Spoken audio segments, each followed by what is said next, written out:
ಇವ್ cage ಬೆಳಿಬೇಕಲ್ವಾ KG ಸ್ವಲ್ಪ ಹಾಕ್ಬೇಕು ಬಿಡ ಅರ್ಧ ಕೆಜಿ ಇನ್ನು ಅಲ್ಲಿ ಕುಟ್ಕೊಂಡು ಸುಳಿದುದು ಅದಕ್ಕೆ ಬೆಳೆಯುವ ನಮಗೆ ತಿನ್ನಕ್ಕೆ ಸಮ ಅದಕ್ಕೆ ಬೆಳೆಯುವ ಎಡಿ ಎಡಿ ನೈವೇದ್ಯ ಕಟ್ಟಕ ಅಂತಂದ್ರೆ ಬೇಡ ಮತ್ತೆ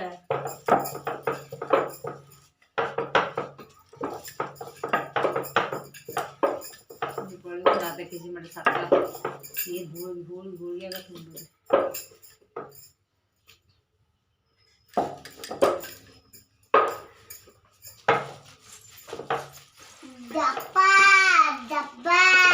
ಅವು ಏನು ಮಾಡ್ತಾವ ಅದನ್ನ ಮಾಡಕ್ಕೆ ಕಲಿಬೇಕು ನಾವು ಅಂದ್ರೆ ಮಕ್ಳು ಕಲಿಯತಾವ ಹಂಗೆ ಹೇಳೋದು ಹೋಗೋದು ದರ ದರ ಹೊಡೆದು ದೂಡಿ ಮಾಡಿದ್ರೆ ಬದುಕಲ್ಲ ಮನೆಗೆ ಮಕ್ಳು ಮಾಡಕ್ಕೆ ಕೈ ಬಿಡ್ಬೇಕು ಮಾಡಿ ಅಂತ